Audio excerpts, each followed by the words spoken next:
کسی کو زیادہ صفائی مت دو اپنی سچائی کی، اگر تم سچے ہو تو اللہ بے شک جانتا ہے، بس یہی کافی ہے۔ ان خواہشوں کو آگ لگا دو جن میں اللہ کے سوا کسی اور کے سامنے تمہیں جھکنا پڑے۔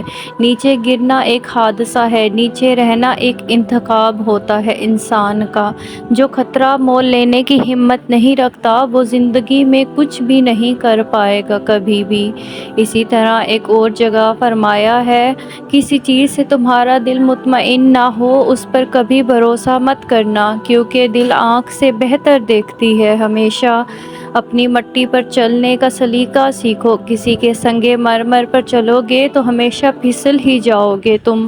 اسی طرح اگر آپ سوچ رہے ہیں کہ ہر چیز آپ کے ہاتھوں سے نکل رہی ہے تو اللہ پر بھروسہ رکھیں اور اس سے اچھے دن کے آنے کی امید رکھیں۔ کہ کچھ لوگ ساری رات اپنے لیے جنت کی دعائیں مانگتے ہیں لیکن دوسروں کی زندگی انہوں نے جہنم بنائی ہوتی ہے۔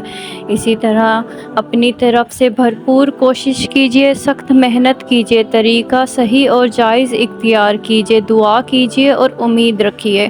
ہم تہجد پڑھتے ہیں اور اپنے بھائی سے بول چال نہیں رکھتے۔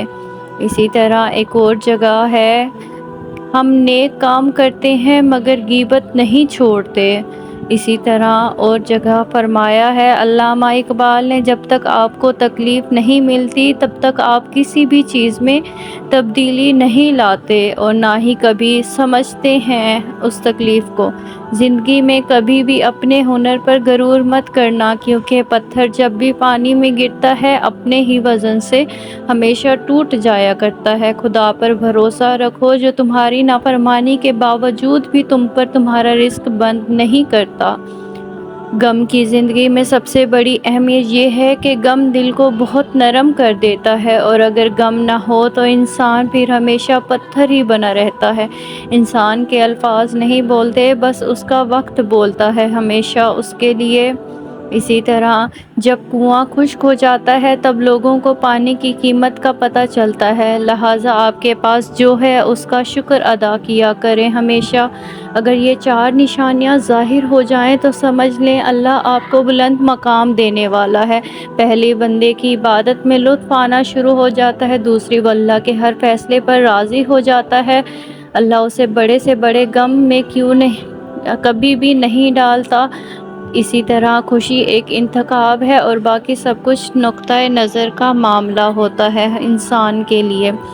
آپ کی جیب میں پورا قرآن پاک ہونے سے بہتر ہے کہ چاہے قرآن ایک ہی آیت کو، لیکن وہ آیت آپ کو آتی ہے۔ قرآن لوگوں کے نتائج پر توجہ